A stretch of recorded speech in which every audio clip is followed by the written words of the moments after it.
बेटा ये जो सबको मेरी आवाज और ये स्क्रीन दिख रहा है? Sir yes sir, yes sir. दिख रहा चलो है। बेटा, तो जो देवेंद्र ने मुझसे क्वेश्चन पूछा था वो कुछ ऐसा था कि एक रूम है और ये जो रूम है वो स्क्वायर है। बस इसको छोटा कर देता हूँ। ये तो ये रूम आपको दिख रहा है, ये एक्चुअली स्क्वायर है। और इसमें बातों में ये बताया गया है कि जो ये स्क्वायर जैसा रूम है इसका टॉप व्यू दिख रहा है। टॉप व्यू के बाद इसका नाम कुछ बोला गया, इस दीवार का कुछ नाम बोला गया है। दीवार का नाम है ABCD। इधर है A, इधर है B, इधर है C, इधर है। ये आपको टॉप व्यू दिख रहा है, एक रूम है, इसका टॉप व्यू दिख रहा है। अभी मैं क्वेश्चन पढ़ दूंगा आपके सामने। उसके बाद मिडिल पॉइंट पे यहाँ पे एक कैमरा लगा है, यहाँ पे इस कैमरे को उन्होंने P कहा है। और सामने जो CD वॉल है, इस CD वॉल पे ऐसे मिरर बना दिया गया है। CD वॉल पूरा का पूरा मिरर है। जाहिर सी बात कैसा मिरर होगा बेटा? प्लेन मिरर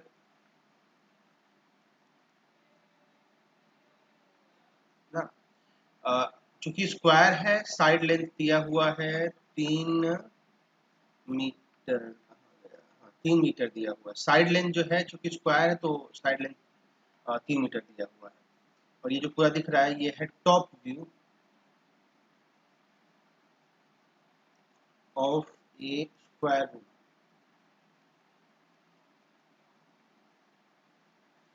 अब मैं क्वेश्चन पढ़ देता हूँ। क्वेश्चन कुछ ऐसे हैं। Figure shows the plane figure shows the plane top view of a cubicle room with the wall CD as a plane mirror. Each side of the room is 3 meter in length. A camera P is placed at middle point of the wall AB. At what distance should the camera will be focused to photograph the image of the object placed at? तो कहते हैं कि तुम ये बता दो कि जो P कैमरा है, ये जो P है बेटा वो कैमरा है। तो कहते हैं कि कैमरा को अगर A का इमेज बनाना है, A का इमेज बनाना है तो इसको किस पॉइंट पे फोकस किया जाए? बेटा यही क्वेश्चन है। बताओ बेटा, ये सबको मिल पा रहा है, सबको दिख पा रहा है? Sir yes sir. हाँ बोलो बेटा। सर स्क्रीन ही नहीं आ रही है। बेटा स्क्रीन तो शेयर है, सबको मिल रहा है बेटा? और स्क्रीन सबको मिल रहा है? Yes sir. मिल रहा है सर। तो बेटा तुम्हारा स्क्रीन तुम देख लो जरा, क्या समस्या है? नेटवर्क की कुछ प्रॉब्लम तो नहीं है? सर एक बार मैं फिर से शेयर कर देता हूँ। नया ऐप पे दो सर। अब बेटा मिल गया क्या? सर नहीं मिला। सीमा अभी मिला? मेरी तरफ से दिख रहा है कि पार्टिसिपेंट नहीं मिला सर, नहीं। हाँ तो तुम एक काम करो ना, फिर से रिकनेक्ट कर लो। जी सर। रिकनेक्ट कर लो।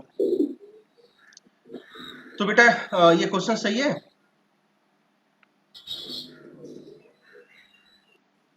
ये देवेंद्र ने पूछा है। सर। चलो इसको देखते हैं। सबसे पहले एक बात कर लें भाई, ये जो कैमरा होता है, जैसे मान लो ये कैमरा है, ये कैमरा है, तो जब भी किसी ऑब्जेक्ट का इमेज बनाना होता है तो किसको फोकस करता है? किसको फोकस मतलब किसका इमेज लेता है? तो भाई जाहिर सी बात है ऑब्जेक्ट जो है उसका, उसके ऊपर फोकस हो जाता है। एक्चुअली फोकस होने का मतलब उसी का इमेज लेने लगता है।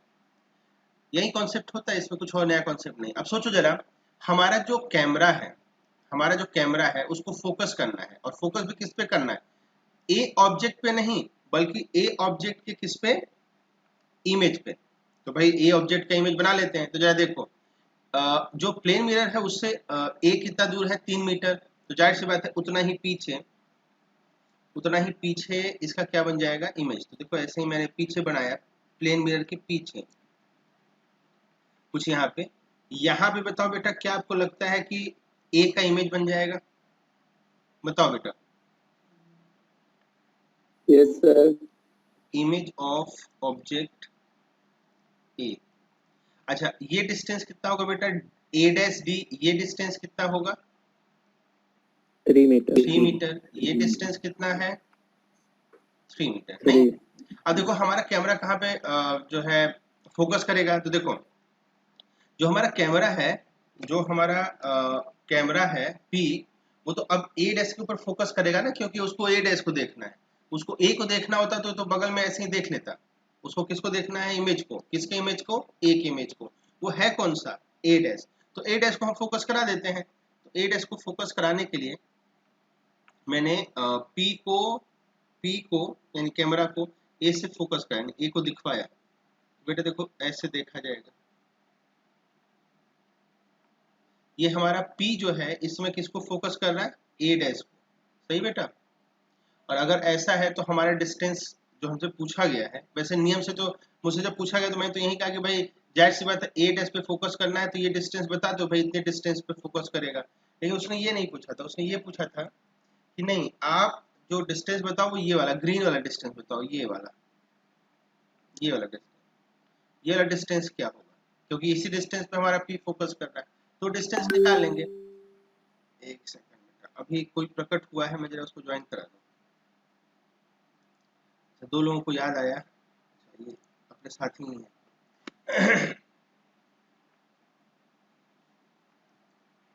सही बेटा। तो हमको क्या निकाल लेना है? डी निकाल लेना है। यहां तक किसी को दिक्कत? No sir. बेटा देवेंद्र समझ में आया? Yes sir. फिर हमको क्या करना है? एक राइट एंगल ट्रायंगल है। देखो पी ए की वैल्यू कितना हो जाएगा? 3 का आधा 1.5 मीटर ना। अब राइट एंगल ट्रायंगल में हमको डी क्या है? पाइथागोरस थ्योरम से हाइपोटेनस निकाल लेना है। तो लिखा बाई पाइथागोरस थ्योरम। बेटा पाइथागोरस थ्योरम कहता है कि जो डी होगा वो कितना होगा? अंडर रूट परपेंडिकुलर है 6 के बराबर, तो 6 का स्क्वायर, और बेस है 1.5 उसका स्क्वायर। आपका आंसर आ जाएगा। देवेंद्र बेटा समझ में आया?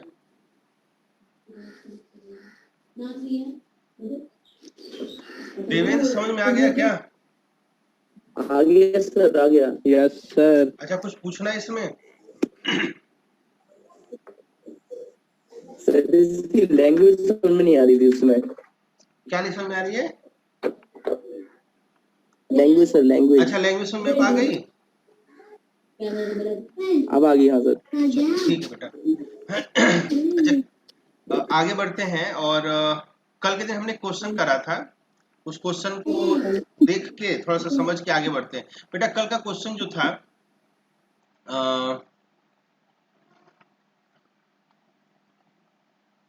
स्टरडे प्रॉब्लम में, जो लास्ट वाला प्रॉब्लम था, उसमें बेटा कुछ लोगों को दिक्कत होगी कि भाई मैग्निफिकेशन 2 कैसे ले लिया।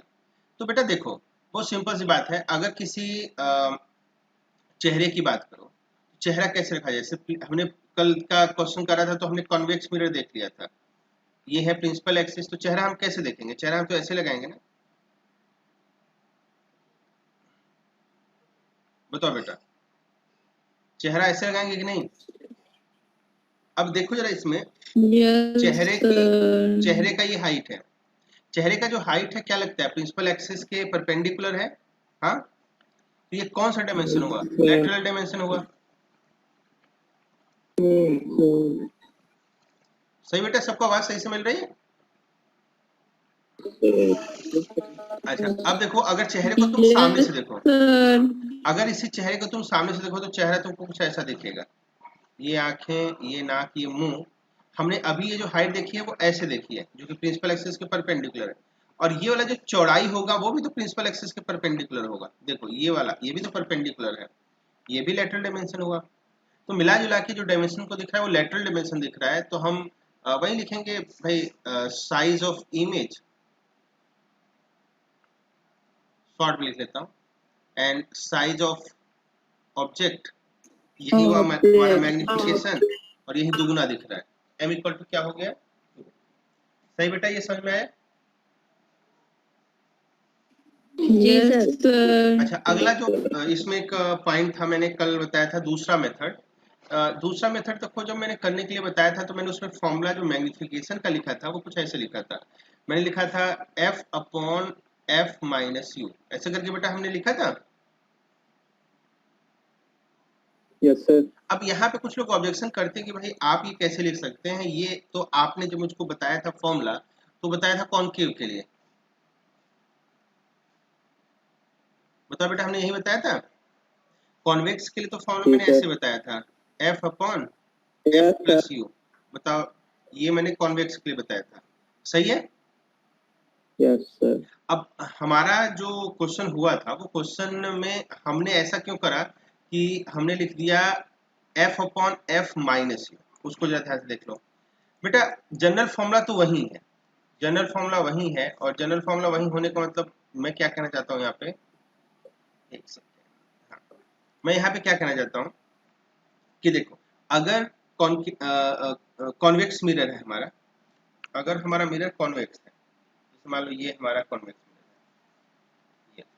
अब बेटा इस कॉन्वेक्स मिरर के लिए अगर हम फोकल लेंथ की बात करें, अगर हम इस फोकल लेंथ की बात करें, तो ये बेटा हमारे लिए क्या होगा, पॉजिटिव। हमको याद है बेटा ना, कॉनकेव के लिए नेगेटिव और कॉन्वेक्स के लिए पॉजिटिव, याद है ना कल का।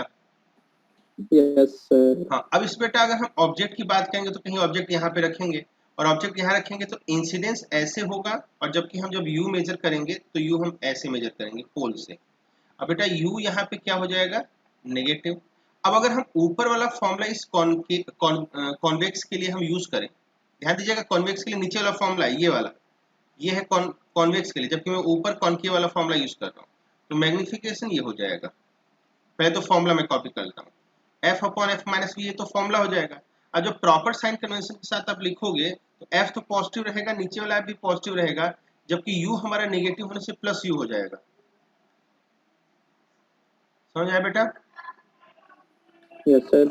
अब यहाँ पे इन दोनों फॉर्मूले को ध्यान से देखो, ये जो फॉर्मूला है, ये जो फॉर्मूला है और ये जो फॉर्मूला है, ये दोनों आपको सेम लगने लगे क्या। जी सर। सेम लगने लगे, इसका मतलब ये है कि भाई हम यूज कर सकते हैं, इसका टेंशन नहीं लेंगे, और साइन कन्वेंशन को हमेशा बेटा ध्यान देंगे, और इससे हम एक सम टोटल कॉन्सेप्ट ये बना सकते हैं कि भाई जो कॉनकेव मिरर होगा उसका फॉर्मूला और जो कॉन्वेक्स मिरर होगा उसका फॉर्मूला देखने में अलग भले लगते हैं, अलग क्या है बेटा, इन दोनों में निगेटिव और पॉजिटिव का डिफरेंस, सही है, ये अलग है, बाकी सब कुछ इसमें सेम है, ठीक है। तो आप बेटा इस बात को ध्यान दीजिएगा कि जब भी आपको मालूम हो कि मिरर कौन सा है, तो हमेशा बेटा कॉनकेव के लिए ये वाला फॉर्मूला, ये वाला फॉर्मूला, और कॉन्वेक्स के लिए ये वाला ही फॉर्मूला यूज करिएगा। नहीं मालूम तो इसमें से कोई एक पकड़ लीजिएगा, साइन कन्वेंशन यूज कर लीजिएगा, आपका आंसर आ जाएगा। बताओ बेटा, यहाँ तक सबने पकड़ लिया क्या है कैसे है। Yes sir. अच्छा, अब आगे जी बढ़ते सर। हैं। आगे बढ़ने के प्रोसेस में हमने, याद होगा कल के दिन एक मैग्निफिकेशन देख लिया था। उस मैग्निफिकेशन का नाम क्या था बेटा, उस मैग्निफिकेशन का नाम लेटरल। था लेटरल मैग्निफिकेशन। अभी एक मैग्निफिकेशन उसमें रह गया है, और बाकी एरियल और सुपरफिशियल, यानी एरियल और वॉल्यूमेट्रिक जो मैग्निफिकेशन है वो रह गया है। तो हम इसमें दूसरा पार्ट देख लेते हैं मैग्निफिकेशन का, और दूसरा मैग्निफिकेशन हमको देखना है वो है लॉन्गिट्यूडनल। तो ये देख लेते हैं बेटा, लॉन्गिट्यूडिनल मैग्निफिकेशन। बेटा मैंने आपसे कल भी बताया था कि मैग्निफिकेशन जब भी बोला जाए तो मैग्निफिकेशन मतलब कौन सा मैग्निफिकेशन, लेटरल मैग्निफिकेशन, ठीक है। तो यहाँ पे लॉन्गिट्यूडनल मैग्निफिकेशन की अगर मैं बात करूँ तो इसका मतलब क्या होना चाहिए, जरा ये समझो आप बेटा। देखो मान लो मेरे पास कोई मिरर है, और ये है प्रिंसिपल एक्सिस। अच्छा, कल के दिन अगर आपको याद होगा तो मैंने ऑब्जेक्ट को ऐसे रखा था, याद है, परपेंडिकुलर। लेकिन अगर मैं ऑब्जेक्ट को परपेंडिकुलर रखने की बजाय ऐसे रख दूं, लेटा हुआ, बेटा इन दोनों में आपको डिफरेंस दिख रहा है, कंडीशन 1 और कंडीशन 2, इन दोनों में आपको डिफरेंस दिख पा रहा है। Yes sir. देखो कंडीशन 1 में जब मैं बात करूंगा तो बेटा उस समय मैं हाइट की बात करना ज्यादा पसंद करूंगा ना, लेकिन जब मैं ऐसे होऊंगा, जब लेटा होऊंगा, तो उस समय मैं हाइट की बजाय लेंथ की बात ज्यादा करना पसंद करूंगा। बताओ बेटा, आप लोग एग्री कर रहे हो इससे। जी सर। Yes, sir. बेटा अच्छा अच्छा, अब कई सारे मैसेज आ रहे हैं कि सर आप ज्वाइन करो। बेटा एक ही समय ज्वाइन क्यों नहीं हो जाते हैं आप, 3 लोग बताओ लाइन में है। थोड़ा समय पे उठिए, समय पे उठिए, समय पे ज्वाइन कर जाइए। पहले से आवाज नहीं आ रहा है, आ रहा है, उसकी उसकी समस्याएं खत्म कर लीजिए, है ना। चलो, पहले तो ये है कि 3 लोग लाइन में थे। चलो बेटा, अब दिख रहा है आप लोगों को बेटा? दिख रहा है स्क्रीन? सर दिख रहा है। Okay okay. तो बेटा कंडीशन 1 में आप देख रहे थे कि हमने हाइट की बात करी थी, और यहाँ पे जो मैग्निफिकेशन की हमने बात करी थी, जो परपेंडिकुलर दिख रहा था उसको हमने कहा था लैटरल मैग्निफिकेशन, हमने उसको पढ़ लिया। लेकिन कंडीशन नंबर 2 की हमको यहाँ पे बात करनी है, क्योंकि आप देखिए कंडीशन नंबर 2 में जो हमारा डायमेंशन है वो अगर आप ध्यान से देखें तो हमारे प्रिंसिपल एक्सिस के अलोंग है, हमारे प्रिंसिपल एक्सिस के अलोंग है। और अगर ऐसा है तो ये डायमेंशन को हम क्या डायमेंशन बोलेंगे भाई? हम इस डायमेंशन को बोलेंगे लॉन्गिट्यूडनल डायमेंशन। लॉन्गिट्यूडनल। और चूंकि लॉन्गिट्यूडनल डायमेंशन बोलेंगे इसलिए यहाँ पे जो मैग्निफिकेशन की बात करेंगे वो मैग्निफिकेशन कौन सा मैग्निफिकेशन होगा? Longitudinal magnification. क्लियर है बेटा? इस केस में जब हम इमेज की बात करेंगे, जैसे मान लो अभी जो हमने देखा उसको मैं बोलता हूँ ऑब्जेक्ट, और जो अभी मैंने बनाया वो होगा इमेज। जैसा ऑब्जेक्ट वैसा इमेज बनेगा। तो यहाँ पे आप इमेज का भी क्या देखोगे? आप इमेज का भी लेंथ देखोगे, ना कि हाइट। ऐसे केस में इसका भी जो डायमेंशन हुआ, इसका ये जो एल डायमेंशन हुआ वो भी कैसा डायमेंशन हुआ? Longitudinal dimension. जब आपको लगे कि आपका ऑब्जेक्ट प्रिंसिपल एक्सिस के अलोंग है, जब भी लगे कि आपका जो ऑब्जेक्ट है वो प्रिंसिपल एक्सिस के अलोंग है, तो आपको कुछ नहीं करना है। आपको उस केस में जो डायमेंशन की बात सोचनी है वो कौन से डायमेंशन की बात सोचनी है? लॉन्गिट्यूडनल डायमेंशन की बात सोचनी है, ना कि लेटरल डायमेंशन। अब जो लॉन्गिट्यूडनल डायमेंशन है उसका फॉर्मूला क्या हो जाएगा? तो उसका फॉर्मूला देख लेते हैं। उसका फॉर्मूला कुछ ऐसे हो जाएगा बेटा, अगर मैं लॉन्गिट्यूडनल डायमेंशन को लिखूं, लॉन्गिट्यूडनल डायमेंशन, तो इस longitudinal dimension, sorry longitudinal dimension लिखना, लॉन्गिट्यूडनल हमको क्या लिखना है? मैग्निफिकेशन, वो तो लिख लिया था, मैग्निफिकेशन। अगर लॉन्गिट्यूडनल मैग्निफिकेशन को मैं लिखूं उसको रिप्रेजेंट करके ml से, तो बेटा याद है ऊपर होता है dimension, dimension of what? Image. अब यहाँ पे इमेज। डायमेंशन के बजाय हम क्या कहना पसंद करेंगे? हाइट या length? Length of image. Length. दो से तो डायमेंशन की जगह पे लेंथ हो जाएगा, और उसको लिखेंगे ऊपर length of image divided by length of object.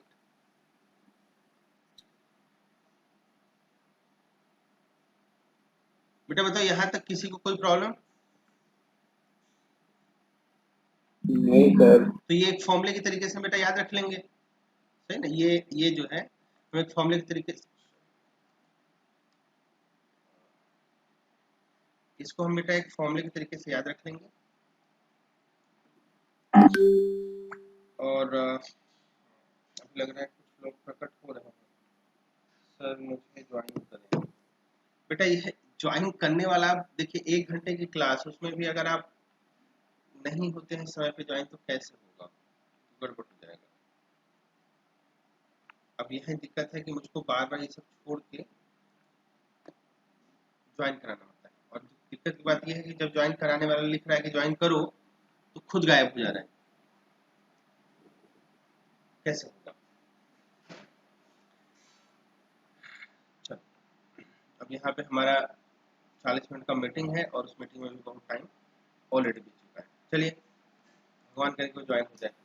चलिए बेटा लॉन्गिट्यूडनल मैग्निफिकेशन का फॉर्मूला समझ में आया? सर। अब बेटा जैसे आपने देखा था कि जो लेटरल डायमेंशन था, लेटरल मैग्निफिकेशन था, उसका जो हमने फॉर्मूला देखा था, याद है बेटा? उसका फॉर्मूला हमने 3 देख लिया मिला जुला के। मेन फॉर्मूला था -v/u। ध्यान दिया था बेटा आप लोगों ने? जी सर। सेम वैसा ही फॉर्मूला जब यहाँ के लिए देखते हैं तो यहाँ के लिए थोड़ी सी कुछ कंडीशंस होती हैं, और उन कंडीशन के भीतर फॉर्मूला आपको मिल पाता है। देखिए कंडीशन क्या है। सबसे पहले आपने क्या देख लिया? आपने देख लिया कि भाई जो लॉन्गिट्यूडनल मैग्निफिकेशन होगा वो क्या होगा? Length of image upon length of object. ये तो अभी हमने देखा बेटा, ठीक है? आप बेटा ध्यान से देखना, ये जो होता है वो dv upon du with negative sign के बराबर तब हो जाता है फॉर वेरी स्मॉल ऑब्जेक्ट, और अगर ऑब्जेक्ट स्मॉल है तो उसका इमेज भी होगा एंड इमेज। बेटा अगर ऑब्जेक्ट और इमेज ये छोटे, बड़े होंगे तो नहीं कर पाएंगे। अगर ऑब्जेक्ट और इमेज छोटे हों तो उस केस में ml की वैल्यू जो होती है वो माइनस dv अपॉन du हो जाती है। क्लियर बेटा? Yes, sir. अच्छा, अब ये dv अपॉन du निकालेंगे कहां से? बेटा ये dv अपॉन du में आप देखो तो v को u के रिस्पेक्ट में डिफरेंशिएट करा है। आप मिरर फॉर्मूला ले लो, by mirror formula. Mirror formula अगर आप ले लोगे तो वो है 1 upon we plus 1 upon U equal to 2 upon R या 1 अपॉन एफ, जो भी तुम ले लो।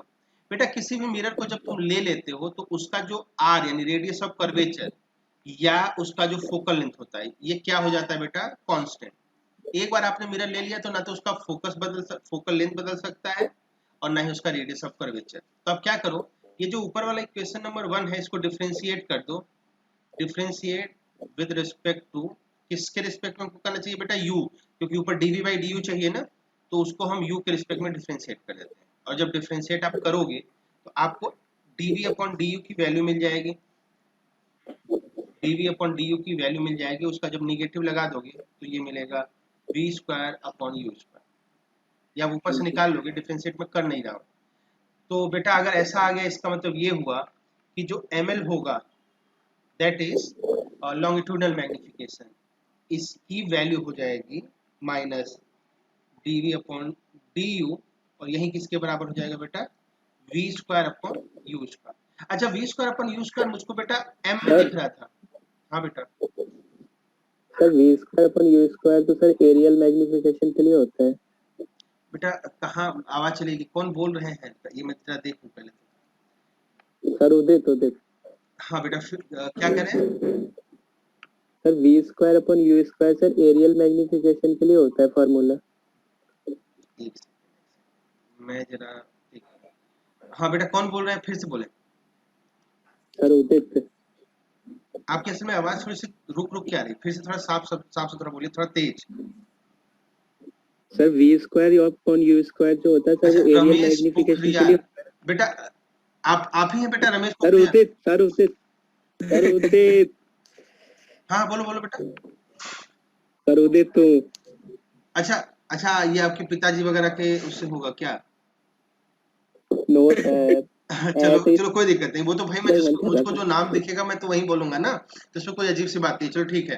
तो बेटा उदित बोल रहे हैं कि ये जो फॉर्मूला है ये तो किसके लिए है? एरियल के लिए क्या? Sir yes sir. कौन सी किताब पढ़े हो भाई? सर मैंने पढ़ा था सर उसमें एरियल तो पढ़ा था मैग्निफिकेशन में भूल दिया था जाओ, ये वाला फॉर्म। जो पढ़ा था वो भूल जाओ। पहले तो ये बताओ कि इसको क्या मैं दिखा दूं क्या? मुझको क्या डिफरेंशिएट करके दिखाना पड़ेगा बेटा इसको? Yes, sir. Yes sir. Yes, sir वो आ sir. गया अच्छा, सर। मैं ये आशा नहीं कर रहा था, लेकिन फिर भी अब आपने कह दिया तो मैं डिफरेंशिएट ही करूंगा।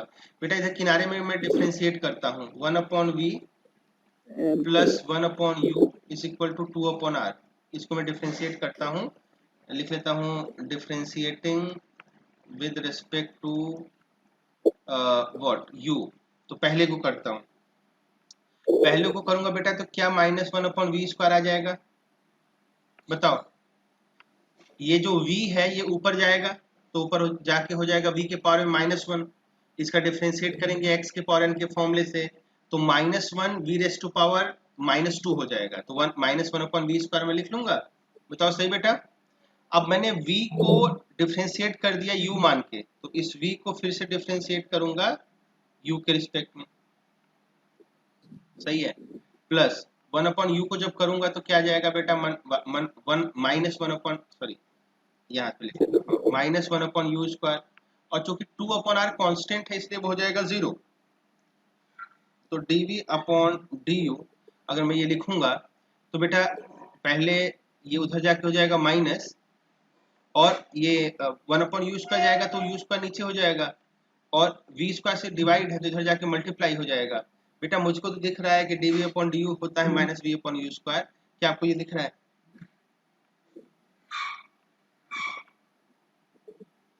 बताओ बेटा, उदित कहाँ चले गए अभी? से मिलने गए बेटा उदित, सर दो नहीं पूछा था मैंने। अरे सर ये लापता हो जाता है। अब बेटा उदित अरे सर बेटा उदित प्रकट पानी पीने गए सर, पानी पीने होता है। पानी पीने गए सर? नहीं पानी पीने तो सर सही है, कहीं डिफरेंशिएशन कहीं नहीं पूछा था कहीं मैंने। कहीं किसी किताब में नकल वकल ना कर रहे हो। हाँ सर बेटा सही तुम कह रहे मेरी हैं किताब सर, पढ़ोगे ऑडियो कट और रही है। किताबों को छोड़ दो, बस मेरी किताब पढ़ो, है ना बेटा। सर बोलो को नहीं होता है। कोई technical sir problem, audio cut रही कोई है। टेक्निकल प्रॉब्लम तो नहीं बेटा?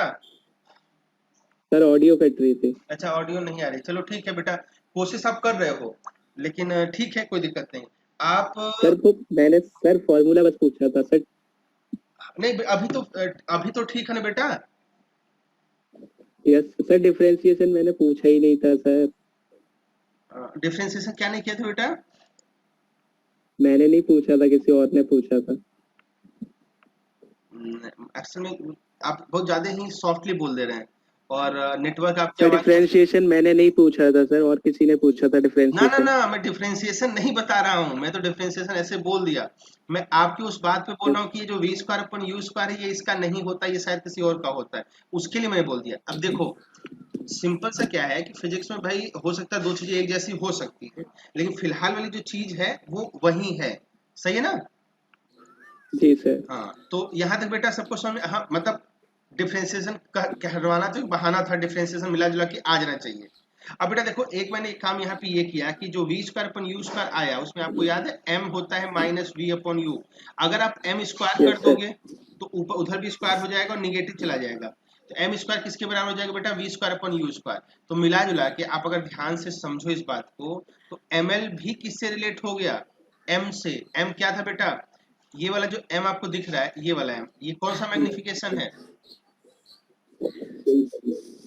हाँ बेटा, ये जो मैंने कलर करा है m कौन सा मैग्निफिकेशन है? लॉन्गिट्यूडनल या लेटरल? लॉन्गिट्यूडनल। जिसको कलर करा है, जिसको लेटरल। मार्कर करा है, लेटरल। ये तुम्हारे सामने ब्लिंक कर रहा होगा, ये कौन सा है? लेटरल। लेटरल। लेटरल। लेटरल। हाँ अरे सर लेटरल है, लेटरल। हाँ हाँ बहुत सही। तो लेटरल जो है वो लॉन्गिट्यूडनल से रिलेट हो गया, इसका मतलब ये है कि हम इनका भरपूर फायदा उठा सकते हैं, ठीक है? इसीलिए मैंने कहा था बेटा, अब देखो ये चूंकि मैग्निफिकेशन आपस में रिलेट हो गया, तो हम ml जो है ml उसको भी निकालेंगे तो m के टर्म में निकालेंगे। तो यहाँ पे ध्यान दीजिएगा, m जो है, जो m है वो कौन सा मैग्निफिकेशन है? वो है लेटरल मैग्निफिकेशन, लेटरल मैग्निफिकेशन। और ml क्या है बेटा? Longitudinal, longitudinal magnification. बताओ बेटा यहाँ तक सबको सही है? अब बेटा जी सर। हाँ, अब बेटा क्या करते हैं कि हमारा मीटिंग जो है बहुत कम टाइम का बचा है, 3 मिनट 11 सेकेंड का। तो एक काम करते हैं कि फिर से हम रीज्वाइन हो जाते हैं जल्दी से थोड़ा सा, और ज्वाइन होके फिर से आगे का स्टार्ट कर लेते हैं, ठीक है? लिंक में भेज रहा हूँ, लिंक में भेज रहा हूँ।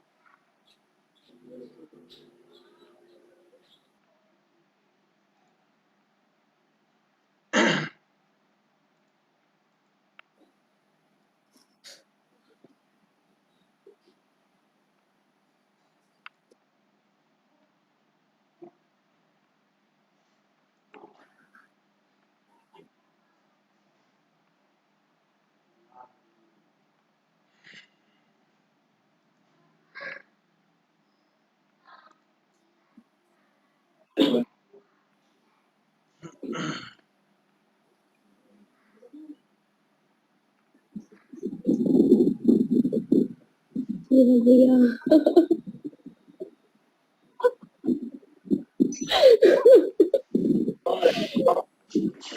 कौन रो रहा है?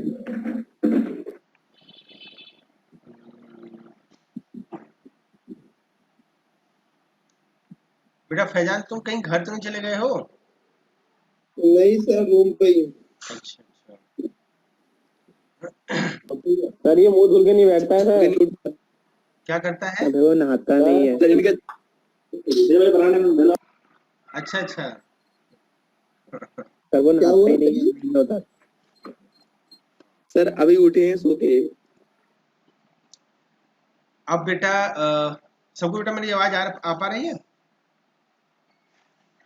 आ रही है सर, आ रही है। हाँ कुछ अपने यस सर। अपने कुछ फिर से यस साथी सर, आ रही हैं है। जिनको जुड़ने में बहुत टाइम लग जाता है। चलो फिर स्टार्ट करते हैं।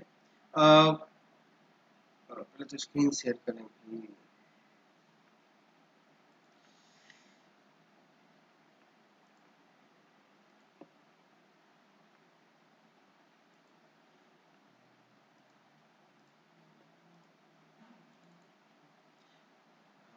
अब बेटा सबको दिख रहा होगा, ये कॉन्सेप्ट यहाँ तक सबको क्लियर है? Yes, sir.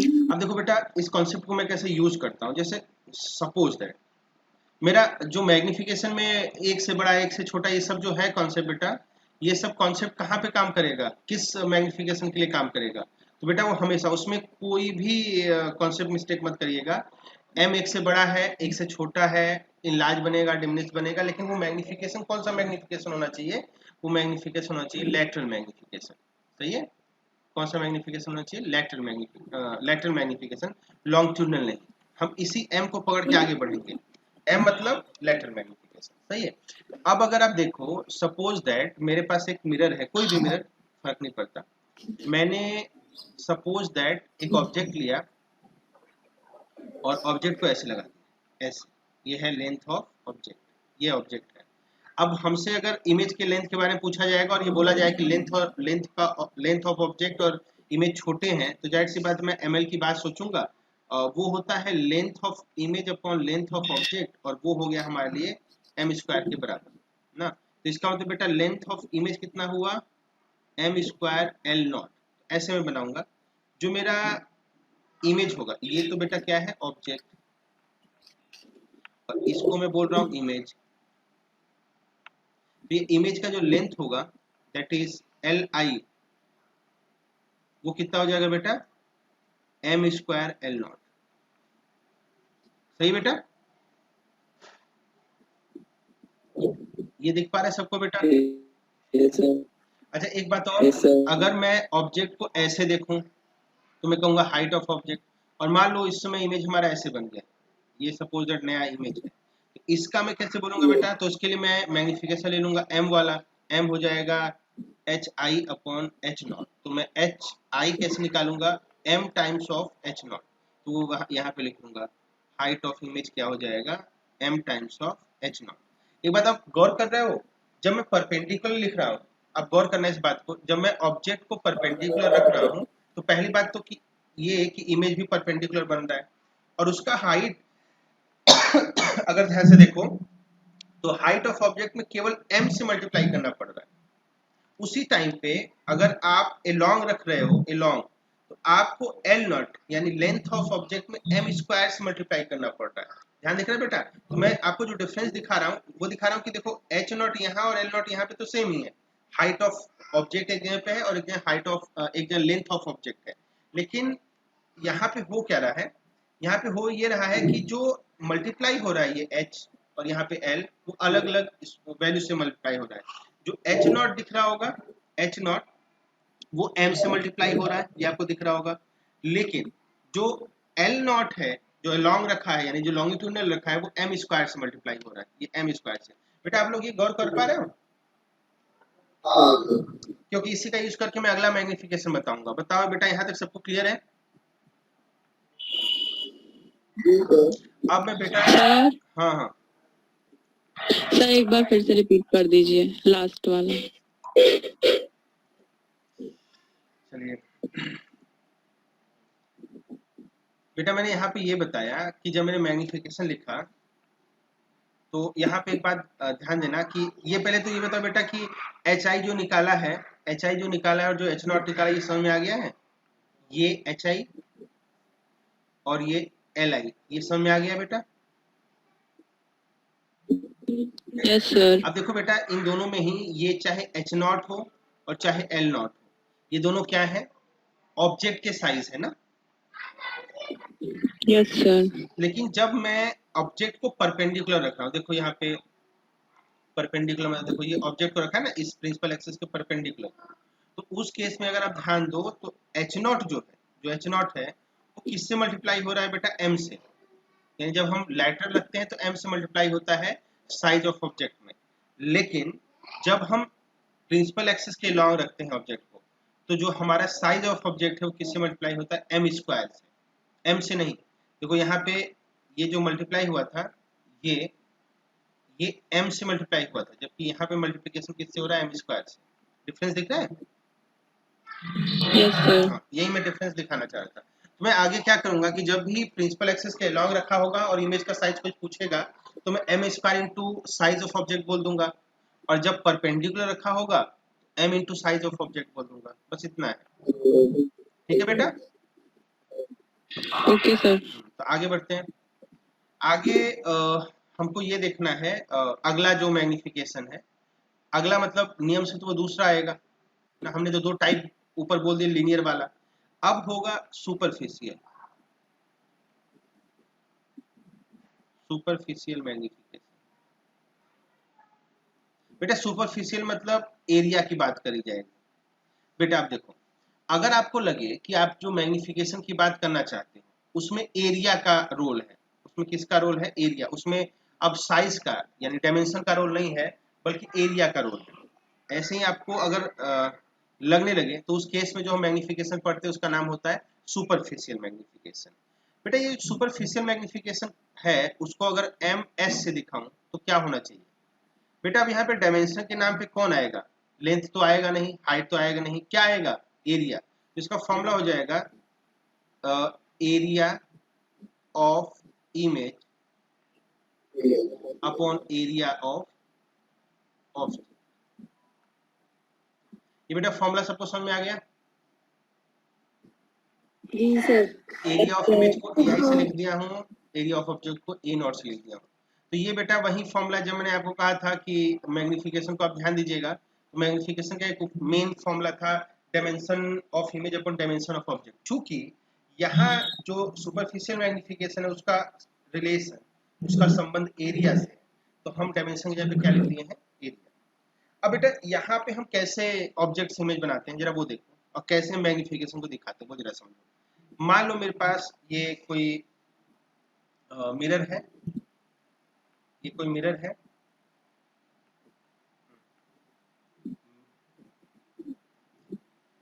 मान लिया बेटा ये कोई मिरर है और ये प्रिंसिपल एक्सिस। अब जरूरी नहीं कि ये मिरर ऐसा ही हो, जरूरी नहीं है। अब देखो मैं बेटा इस पे ऑब्जेक्ट रखता हूँ, पर ऑब्जेक्ट कैसे रखता हूँ वो जरा ध्यान से देखो। ये जो ऑब्जेक्ट देख रहे हो बेटा, ये उसका एरिया है और ये प्रिंसिपल एक्सिस के कैसा है, परपेंडिकुलर। दिख रहा है बेटा सबको? अब देखो बेटा इसमें ये जो दोनों ही साइज होंगे, जैसे ये वाला साइज को मैं अगर H0 बोल दूं और इस वाले साइज को मैं अगर B0 बोल दूं, तो H हो जाएगा हाइट यानी लेंथ, B0 हो जाएगा लेंथ यानी ब्रेड्थ, चौड़ाई। तो यहाँ बेटा ऑब्जेक्ट का एरिया जो A0 होगा वो कितना होगा, एक रेक्टेंगल है, ये हो जाएगा H0 B0। बताओ बेटा सब लोग एग्री हैं? Yes sir. अब देखो बेटा इससे जो इमेज बनेगा वो जैसा ऑब्जेक्ट होगा वैसा ही इमेज होगा। तो देखो बेटा ये इमेज बन गया, ये अभी क्या था, ये वाला ये ऑब्जेक्ट था, ऑब्जेक्ट, और अभी हम जो बनाने का प्रयास कर रहे हैं वो क्या है, इमेज। ठीक है, अब बेटा इमेज होगा तो जाहिर सी बात है इसकी अपनी हाइट होगी, हाइट ऑफ इमेज, और इसका अपना विड्थ होगा, विड्थ ऑफ इमेज। सही है। अब देखो बेटा जरा ध्यान से इस बात को समझना। तो मुझको ये बताओ बेटा कि चाहे H0 हो चाहे HI हो, क्या लगता है प्रिंसिपल एक्सिस के परपेंडिकुलर है ना भाई? अगर ऐसे हुआ तो इसको कौन सा डायमेंशन कहेंगे, इसको हम कौन सा डायमेंशन कहेंगे, लेटरल डायमेंशन। और याद है बेटा हमने अभी पीछे क्या पढ़ा, जब हम लेटरल डायमेंशन को ऐड करते हैं तो करेस्पॉन्डिंग जो साइज होता है ऑब्जेक्ट का, दैट इज H0, उसको किससे मल्टीप्लाई कर लेते हैं बेटा, M से। बताओ सही है? सही है? हाँ, अब देखो, अब ये जरा देखो BI और B0 जो दिख रहा है, BI और B0 क्या प्रिंसिपल एक्सिस के पैरेलल दिख रहा है या परपेंडिकुलर? परपेंडिकुलर है भाई, ये प्लेन जो रखा गया है वो परपेंडिकुलर रखा गया है, है ना, परपेंडिकुलर है। और जिसको नहीं दिख रहा है वो परपेंडिकुलर मान ही ले फिर। तो उस केस में हम करेस्पॉन्डिंग साइज जो ऑब्जेक्ट का होगा उसको किससे मल्टीप्लाई करेंगे बताओ, M स्क्वायर से या M से? बहुत सही, M से मल्टीप्लाई कर दिया। अगर ये पैरेलल होता तो ये लॉन्गिट्यूडिनल डायमेंशन हो जाता और M स्क्वायर से मल्टीप्लाई कर लेते हैं। सही है। अब बेटा अगर हम एरिया ऑफ इमेज की बात करें तो हम क्या करेंगे, हम लिखेंगे h i into b i ना, मल्टीप्लाई कर लेते हैं तो m square h naught b naught हो जाएगा। और ये किसके बराबर हुआ बेटा, एम स्क्वायर, और एच नॉट बी नॉट को भी आपने ए नॉट कहा है तो ये ए नॉट हो जाएगा। बताओ सबको समझ में आ गया बेटा? Yes sir. अब यहाँ पे बेटा अगर कोई आ गया सर। कहे, अगर कोई कहते कि मैग्निफिकेशन बताओ तो मैग्निफिकेशन बता देंगे। जो सुपरफिशियल मैग्निफिकेशन होगा वो कितना होगा, area of image upon area of object. Area of image कितना है भाई, एम स्क्वायर ए नॉट, सही है। और नीचे ए नॉट खुद ए नॉट के बराबर है, कैंसिल हुआ तो एम स्क्वायर के बराबर आ गया एम एस। अब बेटा उदित आप तो बने हैं ना? जी सर। हाँ तो उदित बेटा देखो एम एस भी किसके बराबर आ गया, एम स्क्वायर के बराबर आ गया, ठीक है। M square. हाँ यस तो मिला जुला सर। क्या आप गलत नहीं है, लेकिन आप गलत जगह सही हो गए, है ना। जी धोखे से था भाईजान। हाँ बेटा अभी समझ में आ गया कि नहीं सबको? Yes sir. अच्छा, जो यहाँ पे बहुत विचारशील टाइप के प्राणी होंगे, कुछ होंगे भी और होना भी चाहिए, फिजिक्स में अगर आप इमेजिनेशन नहीं करते तो गड़बड़ है। तो बेटा देखिए कुछ कंडीशन में आपका एरिया ऐसे भी रखा जा सकता है, जरूरी थोड़ी कि एरिया कोई नियम है कि नहीं वैसे ही रखा जाएगा, ऐसे भी रखा जा सकता है। मान लो मिरर है, ये प्रिंसिपल एक्सिस है और ऑब्जेक्ट हमारा रखा ऐसे गया, देखो ये बेटा आपको ऑब्जेक्ट दिख रहा है, यस सर। अब ऑब्जेक्ट का जरा ये हाइट देखिए, हाइट ऑफ ऑब्जेक्ट, क्या आपको ये परपेंडिकुलर दिख रहा है? यस सर तो परपेंडिकुलर। ये कौन सा डायमेंशन हो जाएगा बेटा, लेटरल। जबकि आप अगर बी नॉट को देखो तो ये कैसा डायमेंशन हो जाएगा, लॉन्गिट्यूडनल, प्रिंसिपल एक्सिस के लॉन्ग दिख रहा होगा, नहीं बेटा। यस अब सर। इससे हम इमेज बनाते हैं, ये आपके सामने जो मैं बना के दिखा रहा हूँ दिस इज इमेज। अब जैसा ऑब्जेक्ट होगा वैसा जाहिर सी बात है इमेज बन जाएगा, तो ये है इमेज। अब इमेज में जरा इसकी व्यवस्था करते हैं, ये है हाइट ऑफ इमेज। बेटा बताओ एच नॉट हो चाहे एच आई हो, ये कौन सा डायमेंशन हुआ, लॉन्गिट्यूडनल या लेटरल? लेटरल। लेटरल हुआ, बहुत सही। तो एच नॉट को हम एम से मल्टीप्लाई करें या एम स्क्वायर से? एम से। बहुत सही। अब अगर यहाँ पे इस साइज को ध्यान से देखो, ये वाला साइज, इसको मैं कहूंगा विड्थ ऑफ इमेज। अच्छा विड्थ ऑफ इमेज लेटरल या लॉन्गिट्यूडनल? लॉन्गिट्यूडनल। तो करस्पॉन्डिंग साइज जो है दैट इज बी नॉट, इसको एम से करूंगा या एम स्क्वायर से? बहुत सही, एम स्क्वायर से करूंगा। अब बेटा ध्यान से देखो, अगर मैं एरिया ऑफ ऑब्जेक्ट देखूं तो वो कितना हो जाएगा, एच नॉट बी नॉट। सब एग्री होना चाहिए, सही बेटा। और अगर मैं Yes, area sir. Of image बोलूंगा तो वो क्या होगा भाई, h i into b i. सब वैल्यू रख लूंगा तो आ जाएगा एम क्यूब ना, एच नॉट बी नॉट, और ये हो जाएगा एम क्यूब ए नॉट। मतलब बेटा सही है। यहाँ पे अगर सुपरफिशियल मैग्निफिकेशन लिखेंगे तो वो होगा ए आई अपॉन ए नॉट। ए आई कितना है भाई, m cube a naught divided by a naught, ये कितना हो गया, एम क्यूब। तो बेटा सही है। Yes sir. अब देखो बेटा फॉर्मूले अलग अलग नहीं हो गए, इससे पहले हमने देखा था, इससे पहले ये वाला जो कंडीशन था हमने इसमें जब देखा था, इसमें हमारा आंसर कितना आया है, इसमें आया एम स्क्वायर। तो यहाँ पे उदित सही हुए, लेकिन आगे अगर देखो तो गड़बड़ हो गए। ये मैं उदित एक बहाना है, मैं क्या बताना चाह रहा हूँ बेसिकली वो समझिएगा। आप समझिएगा कि इसको याद करके काम नहीं चलेगा, चीजें बदलती हैं। कहीं पे एम क्यूब दिखेगा तो कहीं पे आपको एम स्क्वायर दिखेगा, डिपेंडिंग ऑन कि आप ऑब्जेक्ट को कैसे रख रहे हो। बताओ बेटा ये सबको समझ में आ गया? Yes sir. क्लियर बेटा सबको? जल्दी से बता दीजिए, आगे बढ़े। Yes sir. आगे बढ़ते हैं और हमारा अगला जो और लास्ट वाला जो मैग्निफिकेशन है उसकी बात कर लेते हैं। ये वाला है वॉल्यूम मैग्निफिकेशन, ये तीसरा टाइप था वॉल्यूम मैग्निफिकेशन। बेटा अगर हम वॉल्यूम मैग्निफिकेशन की बात करें तो जाहिर सी बात है, कहने की जरूरत नहीं, यहाँ पे वॉल्यूम हमारा डायमेंशन होगा नहीं। तो अगर मैं वॉल्यूम मैग्निफिकेशन को एमवी से लिखूं, एमवी क्या हो जाएगा भाई, ये हो जाएगा volume of image upon volume of object. इसको हम ऐसे बोल सकते हैं, volume of image upon volume of object. बताओ बेटा यहाँ तक किसी को कोई दिक्कत? No sir. आप बेटा वहीं पीछे की कहानी फिर से रिपीट कर लेते हैं। पीछे की कहानी में मतलब क्या कि हम वही दिखाएंगे कि जो डायमेंशन जिस तरीके से हो उसी तरीके से हम उसको डील करेंगे। तो डील करते हैं। एक मैग्निफिकेशन वाला कॉन्सेप्ट में आपको दिखाता हूँ। जैसे हमने पीछे देखा है, ये एक पॉइंट हो जाएगा।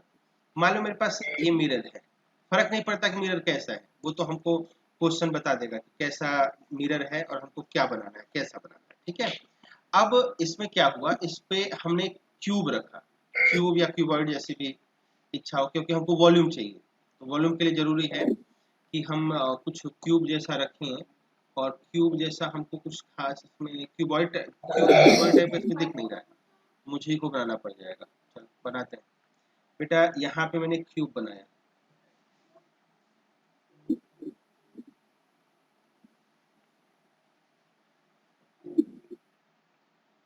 बेटा ये आपको दिख रहा होगा। इसमें कुछ पैरामीटर्स जरा उनको देखिएगा।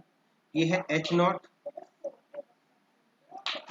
ये है b naught, h naught b naught, और ये होगा एल नॉट। एल नॉट हुआ लंबाई, बी नॉट हुआ चौड़ाई, और एच नॉट हुआ ऊंचाई। और ये जो आपको फिगर दिख रहा है दिस इज ऑब्जेक्ट। तो जाहिर सी बात है, अगर हमने ऑब्जेक्ट ऐसा बनाया तो इमेज भी वैसा ही बनेगा। तो इमेज ऐसा बना दिया एक बार।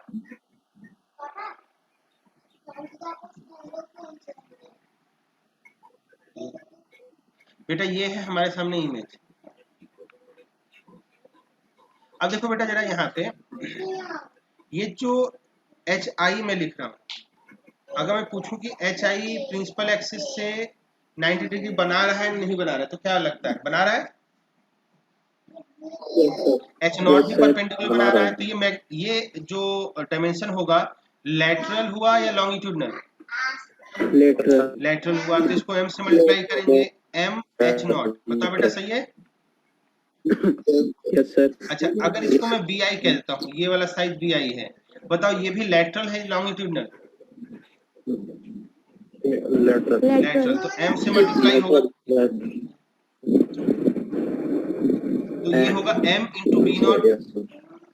अच्छा, अब ये बताओ बेटा, अगर मैं L इमेज की बात करूं तो ये कौन सा है, लेटरल या लॉन्गिट्यूडनल? m से करो या m स्क्वायर से? m से m स्क्वायर से? बहुत सही, m square into L not होगा। और अगर ऐसा है तो हम बड़े आराम से सबका वॉल्यूम बता सकते हैं। बेटा किसी भी क्यूबॉइड का वॉल्यूम बताने के लिए हमको तीनों डायमेंशन को मल्टीप्लाई कर लेना होता है। तो कर लेते हैं, l naught, b naught, h naught, ये हुआ वॉल्यूम यहाँ पे। और अगर मैं इमेज का वॉल्यूम बताऊं तो यहाँ से भी हुआ L I, B I, H I, इन सबको मल्टीप्लाई कर दो, मल्टीप्लाई कर लेते हैं। तो एम एम एम स्क्वायर हो जाएगा m रेज टू पावर 4, हो जाएगा l naught, b naught, h naught, और ये किसके बराबर हो जाएगा, बी नॉट के। तो m raise to power 4 into v naught दिख गया ना। तो मैग्निफिकेशन अगर देखें वॉल्यूमेट्रिक वाला, तो ये था volume of image upon volume of object, और ये हो गया m raise to power 4 v naught upon v naught, v naught गया, बचा m रेज टू पावर 4। बताओ बेटा यहाँ तक किसी को कोई प्रॉब्लम? पर बेटा मैं इतनी मेहनत इसलिए नहीं कर रहा हूँ कि आप इसको रट लें। रटेंगे तो सब गड़बड़ हो जाएगा। रटेंगे तो आपके सामने मैं ऐसे लिख दूंगा, आप आराम से रटे पड़े।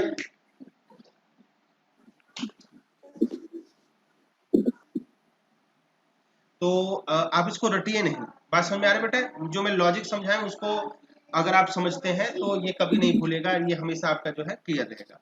बताओ बेटा यहाँ तक सही है?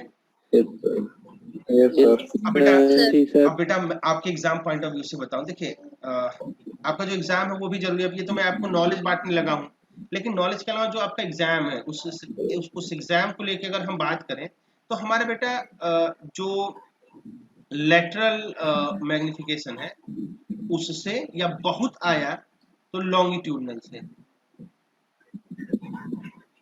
इसी से क्वेश्चन आता है। बाकी इधर उधर भागने की जरूरत नहीं है। इसमें भी जो ज्यादा जिस पे पूछा जाता है दैट इज लेटरल मैग्निफिकेशन, अगर आता है तो। लेटरल मैग्निफिकेशन अगर क्लियर है तो आपको बहुत ज्यादा सोचने विचारने की जरूरत नहीं। बताओ बेटा, यहाँ तक सबको क्लियर है? अब बेटा वैसे तो इसके Yes, सारे क्वेश्चन कर लेंगे, लेकिन एक स्टूडेंट ने जिनका नाम सब में कोई तिवारी करके है ना स्टूडेंट अपने, तो अच्छा कुछ लोग अभी लाइन में है, वो ज्वाइन करवाना है हमको। हाँ बेटा, दिव्या तिवारी ने मुझसे क्वेश्चन पूछा। बेटा दिव्या, आपको एक क्वेश्चन याद है जो मैं मुझसे आपने परसों पूछा था? Yes sir. हाँ, तो उस क्वेश्चन के लिए हमको थोड़ा सा थ्योरी देखना पड़ेगा। अब उस थ्योरी को देख लेते हैं। बेटा ये थ्योरी थोड़ा सा काम का है, मतलब अगर मेडिकल के हिसाब से मैं बात करूं तो ये थोड़ा सा काम का निकल के आता है। वो है क्या बेटा? कितना टाइम बचा हुआ है आप लोग वो देख पा रहे हैं?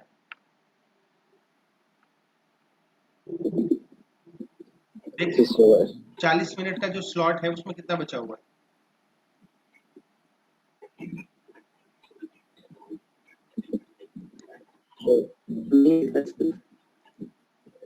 मतलब 10 मिनट बचा होगा, आई थिंक 10 मिनट के आसपास तो बचा ही होगा, नहीं? चलो बेटा, एक बात मैं यहाँ पे बता दूं,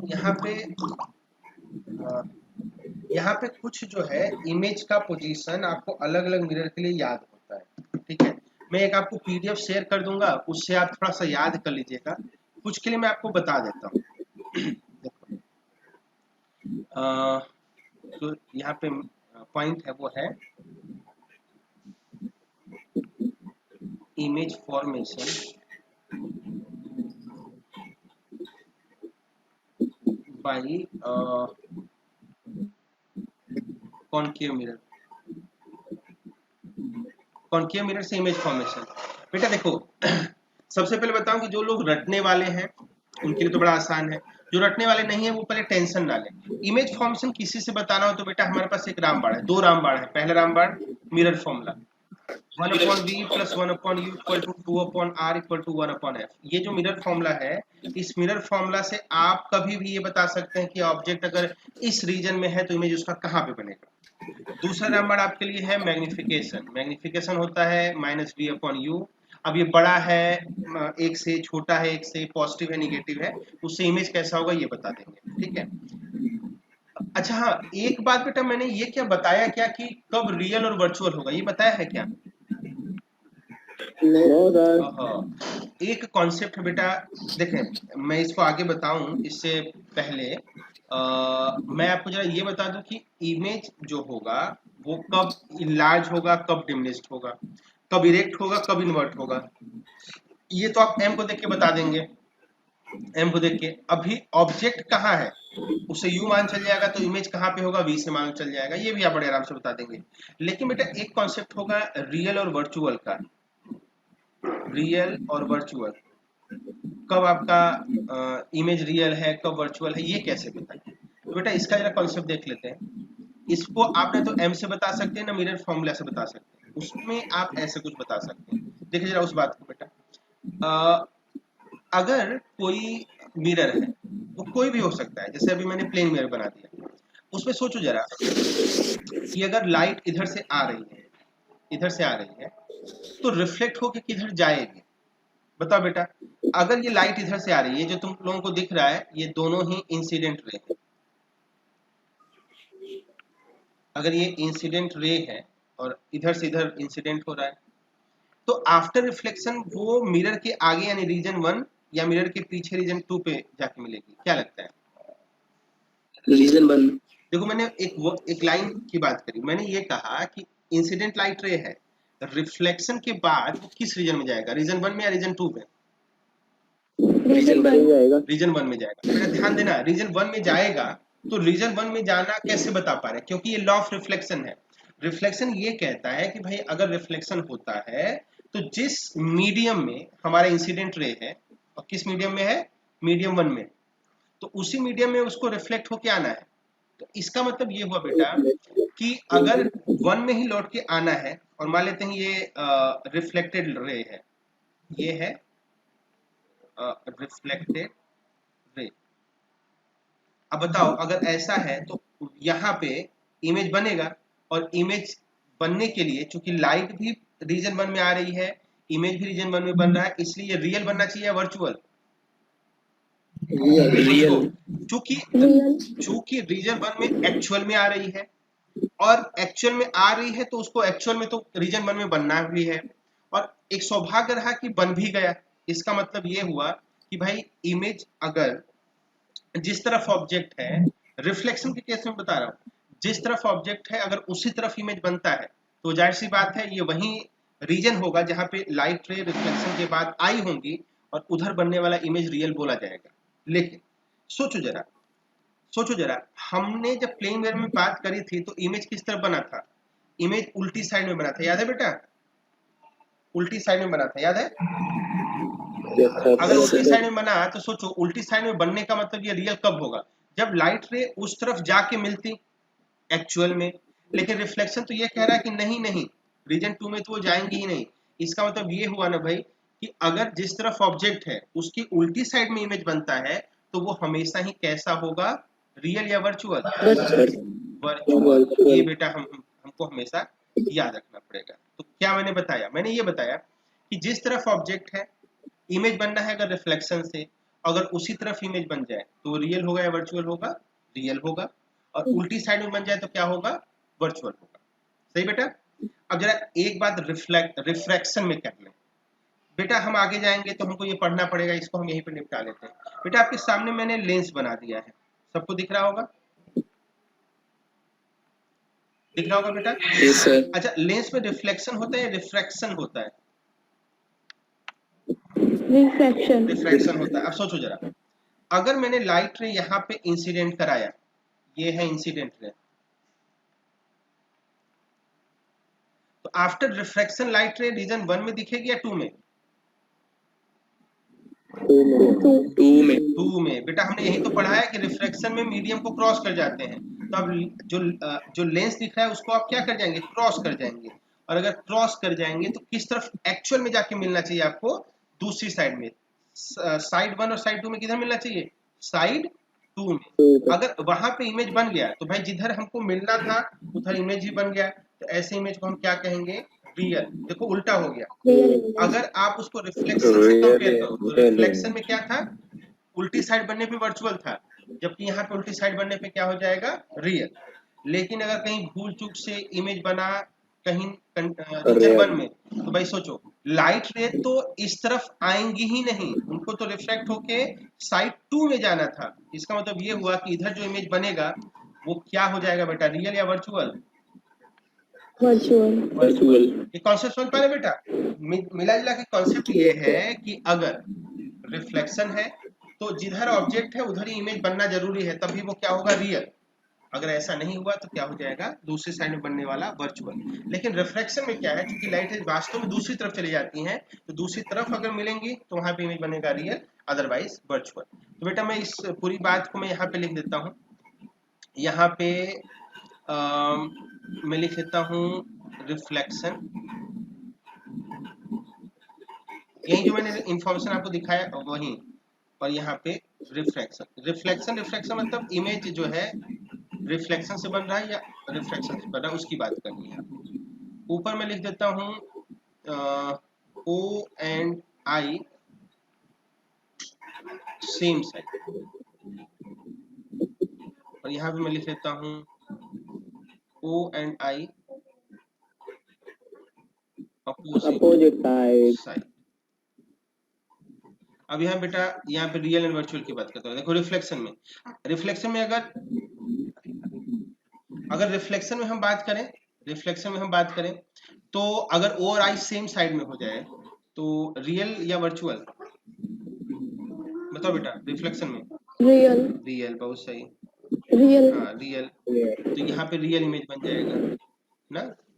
अगर O और I अपोजिट साइड में हो जाए तो क्या हो जाएगा बेटा? वर्चुअल। हमने यही तो देखा, रिफ्लेक्शन में उल्टा हो जाएगा। जब ये सब मैं इमेज के बारे में बता रहा हूँ, ये ऑब्जेक्ट के बारे में नहीं बताया मैंने, यहाँ पे सब इमेज के बारे में बता रहा हूँ। अच्छा, अगर रिफ्लेक्शन की बात करें तो उल्टा हो जाएगा, यहाँ पे हो जाएगा अगर दोनों सेम साइड तो वर्चुअल इमेज, और अगर अपोजिट साइड तो रियल इमेज। बताओ बेटा सबको समझ में आ गया? Yes sir. हाँ, तो ये कॉन्सेप्ट होगा, ये इंपॉर्टेंट कॉन्सेप्ट है, इसका बहुत जरूरत पड़ता है। और अक्सर आप इमेज में बोलता हूँ, ये अक्सर आपको जरूरत पड़ेगा, और कहीं पे भी जरूरत पड़े आप इस कॉन्सेप्ट को यूज करिए, ठीक है। सर स्क्रीनशॉट ले लें, स्क्रीनशॉट। हाँ बेटा,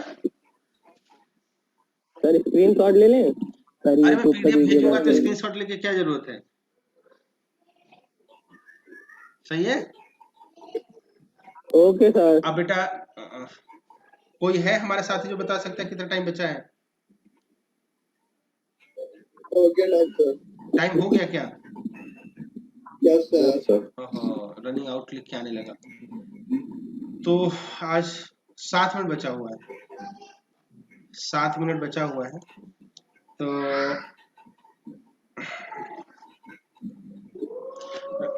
तो बेटा एक बात इसमें जो रह गई है वो आप एक बार थोड़ा सा अपने से देख के आ जाएंगे क्या? मैंने अभी ऊपर हेडिंग लिखा था, पोजीशन ऑफ, हमको इमेज बताना होगा। जैसे कॉनकेव और कॉन्वेक्स जो मिरर होंगे उसमें हमको ये देखना पड़ेगा कि अगर इस रीजन में ऑब्जेक्ट है तो इमेज उसका किस रीजन में बनेगा और कैसा साइज में होगा। बेटा आपने देखा है हर बुक में लिखा होता है, देखा बेटा? और नहीं होगा तो मैं आपको पीडीएफ शेयर कर लूंगा। तो आपको उसको याद कर लेना है, आपको उसको याद कर लेना है, कल मैं उसको जल्दी से बता दूंगा। देखो उसमें क्या होता है, रे diagram, ray tracing diagram, ray tracing method से, रे ट्रेसिंग मेथड का यूज करके हम बेटा क्या बनाते हैं, किसी भी ऑब्जेक्ट का इमेज। इसमें हमको क्या मालूम होना चाहिए, हमको कुछ स्पेशल टाइप के रेज मालूम होने चाहिए जिनका हमको नेचर अगर मालूम है तो हम रे डायग्राम खींच के किसी भी ऑब्जेक्ट का इमेज बना पाएंगे। पर बेटा यहाँ पे मैं बना तो दूंगा, सुनने में अच्छा भी लगेगा, लेकिन ये डिपेंड करता है कि आप कितने अच्छे चित्रकार हैं, और ये इस पे डिपेंड करता है कि आपसे सौभाग्य से अच्छा फिगर बन गया या नहीं ना। तो यहाँ पे सब सौभाग्य की बातें होती है। मैंने जैसे आपको ऊपर बताया, मेरे लिए सौभाग्य से अच्छा ये है कि मैं इस फॉर्मूले को यूज कर लूं। मैं क्या करता हूँ, मेरा जो फेवरेट है, मेरा ये फेवरेट है, ये फॉर्मूला या मैग्निफिकेशन का ये फॉर्मूला, ये मेरा फेवरेट है। कुछ लोगों का फेवरेट है, खासकर मेडिकल वालों का, कि वो चीजें याद करते हैं, याद करेंगे तो भूलते हैं, पहली बात तो ये। दूसरी बात ये है कि इतना ज्यादा याद करना पड़ जाता है, कई बार लोगों को दिक्कत होती है। तो आप भी क्या करिएगा, थोड़ा सा कुछ चीजों को याद करिएगा, कुछ तो याद करना ही पड़ता है। तो उसको याद करने के लिए हम क्या करते हैं, हम दोनों मिरर लेते हैं और एक ऑब्जेक्ट लेके उसका इमेज बनाते हैं। इमेज बनाने के लिए बेटा हमको कुछ रेज का नेचर मालूम होना चाहिए। बेटा ये सबको दिख रहा है? जी सर। हाँ, ये जल्दी से 5 मिनट बचा है, इसको आप जरा जल्दी से देख लें। Yes sir. सबको ये मेरा स्क्रीन शेयर हो रहा है ना? Yes sir. अब देखो बेटा मैं हाँ सर हो रहा है। बहुत सही, मैं 3 टाइप का रेज बनाता हूँ, जरा ध्यान से देखें। बेटा यहाँ पे मान लो ये फोकस है, और यहाँ पे मान लो ये ऑब्जेक्ट, ये सेंटर ऑफ कर्वेचर है। तो देखो जो लाइट रेज पैरेलल आती हैं उनके लिए सोचना ही नहीं है। पैरेलल आने वाली लाइट रेज हमेशा कहाँ से जाती हैं? फोकस से जाती है। हाँ, ये पहला लाइट रे है जिसका नेचर हमको हमेशा मालूम होता है। बेटा इसमें किसी को कोई दिक्कत? बताओ कोई नो दिक्कत? सर। हमको इमेज बनाने के लिए कम से कम कितनी रेज चाहिए? कम से कम 2 रेज ना। तो हमको एक रे का नेचर मालूम है। दूसरा देखो, अगर मैं ओ से इंसिडेंट कराता हूँ, अगर मैं ओ से इंसिडेंस कराता हूँ, तो देखो बेटा इस सर्किल का जिसका पार्ट मिरर है, एक्चुअली वो स्फीयर है, तो उसके सेंटर से जब भी कोई लाइन जाएगा तो जाहिर सी बात है इसका रेडियस होगा, और अगर रेडियस होगा तो किसके परपेंडिकुलर होगा? सरकमफेरेंस के। इसका मतलब जिस रिफ्लेक्टिंग साइड में मैं ये ओ से लाइट रे गिराऊंगा उस पर कैसा इंसिडेंस होगा? नॉर्मल इंसिडेंस होगा। बताओ बेटा ये सबको समझ में आया? अगर कोई लाइट रे ओ से जाएगी तो मिरर पे कैसा इंसिडेंस दिखाएगी? नॉर्मल। ये समझ में आया बेटा? Yes sir. क्योंकि भाई ओ से जब जाएगी, ये जो ब्लू वाली लाइन है, जब ओ से जा रही है तो रेडियस बन जाएगी, और रेडियस सरकमफेरेंस पे कितना एंगल बनाता है? 90 डिग्री बनाता है। इसलिए 90 नॉर्मल इंसिडेंस का कंडीशन याद है बेटा? जिस रास्ते पे तुम जाते हो लौट के एकदम उसी रास्ते पे आ जाते हो। मान चल गए बेटा? सर। हाँ। तो दूसरा लाइट रे ये है। अच्छा देखो, लाइट रे नंबर 1 को अगर उल्टा करोगे, रिवर्सिबिलिटी, तो अगर फोकस से जाएगी तो आफ्टर रिफ्लेक्शन पैरेलल हो जाएगी, तो रिवर्सिबिलिटी में नहीं बना रहा हूं, उसको आप ध्यान से देखिएगा। और एक बात और ध्यान से देखिए बेटा, ये जो ओपी लाइन है, जो ओपी लाइन है, क्या आपको लगता है सरकमफेरेंस में नॉर्मल है? ओपी लाइन जो है, ओपी लाइन, ओपी लाइन ये जो है ये सरकमफेरेंस पे मिरर के नॉर्मल तो है बेटा, यस क्योंकि सर। ओपी लाइन ओ से पास कर रहा है। और अगर ऐसा है तो इसका मतलब ये हुआ कि जो प्रिंसिपल एक्सिस है वो हमारे रिफ्रैक्टिंग सरफेस पे नॉर्मल है। और अगर नॉर्मल है तो देखो जरा एक ये वाला लाइट रे, ये लाइट रे जरा ध्यान से देखना बेटा, ये मैंने इंसिडेंट कराया, जितने एंगल पे इंसिडेंस होगा नॉर्मल से लॉ ऑफ रिफ्लेक्शन कहता है उसी एंगल पे लौट जाएगा, ये दोनों बराबर होंगे। ये तीसरा लाइट रे है जो आपको मालूम होता है।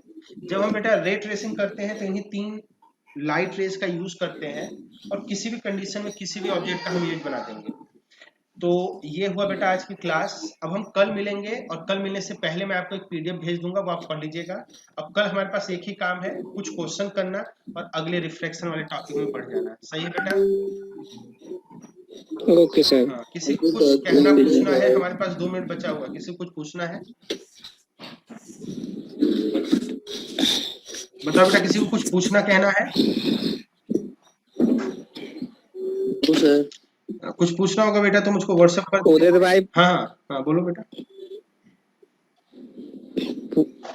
हाँ बेटा बोलो।